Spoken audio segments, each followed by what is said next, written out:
gameranx presents another episode of Before You Buy, the show where we give you some straight up gameplay and our thoughts on the latest games releasing. Today we're talking about Halo Wars 2. The original Halo Wars was honestly an underrated cult hit for Xbox 360. I know tons of people that enjoyed the game a bunch and held onto their 360s for as long as they could just to keep playing. Halo Wars 2, when it was announced, came as somewhat of a surprise. This time developed with the more recent 343 lore and setting out to fix the issues with the original game. For better or worse, Halo Wars 2 continues that trend. It's a solid, fun little RTS for fans of Halo and console players not exposed to many RTS games, but it still manages to be a little bit lacking in the depth department, especially if you're a PC player accustomed to many RTSs. But thankfully, you do get a pretty beefy single-player experience here. Each campaign mission can take you quite a long time, especially with all the military buildup that you're going to indulge in, and thankfully the maps really encourage exploration with lots of different supplies and energy to find in little nooks and crannies here and there. But the setup, and most notably the story itself, is cool for Halo fans, and honestly I found it a bit more entertaining and well put together than anything else that 343 has done with the Halo lore before this. You get big, amazingly animated cutscenes that are almost like of a cinematic quality, and it's all really fun to watch it unfold. It's also a very stark contrast to what Halo 4 and Halo 5 has really been, and does a good job bringing back some of the old Halo stuff, because the ship that the story follows has actually been in cryo sleep and has been awakened, thinking there's still a war going on with the Covenant and they're still rolling with some of the earlier Spartan designs, and it's just really cool and very interesting. And thankfully there's a lot of cutscenes and there's a lot of story going on that I honestly found to be one of the best aspects of Halo Wars 2. The way it combines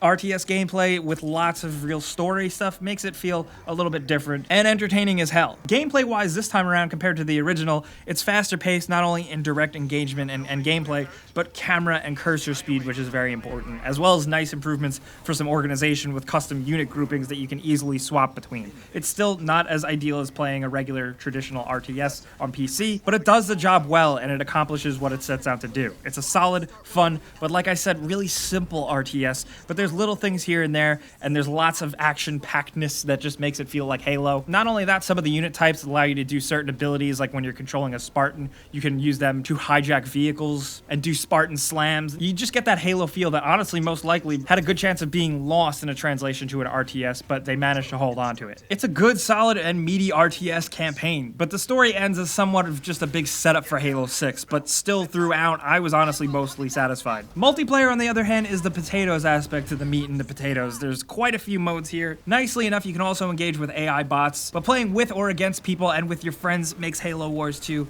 probably at its best. With multiplayer, you're given all the base building and all the different unit types and upgrades completely at your disposal, so you can create pure chaos and set up exactly how you want to. And it honestly makes the game and the action in multiplayer just insane. I did notice on the Xbox One version of the game is that when you have a lot on screen and you have a lot of other player units on screen as well as yours and enemy units, the frame rate can take a dip sometimes. But it still didn't hurt the experience that is still otherwise fun. Like I said, and I keep emphasizing it because it's the one big con of the game, it just doesn't get too complicated. It's very simple, but there's enough there to actually engage in some real strategy. It just doesn't get too much deeper below the surface level. The much talked about Blitz Mode is both good and bad. It's different, I'll give it that. It tries to apply the whole card burning and spending elements similar to Halo 5's biggest mode, and while some people aren't into that, the whole random card draw thing can be pretty interesting, and it admittedly does make it sort of a unique RTS play, like a mode that you wouldn't play in another RTS. But with that, of course, comes some of the crappy stuff. You can pay real-world currency to buy more cards and get better cards and unlock them faster. It leaves a bad taste in a lot of people's mouths, so I just wanted to mention it.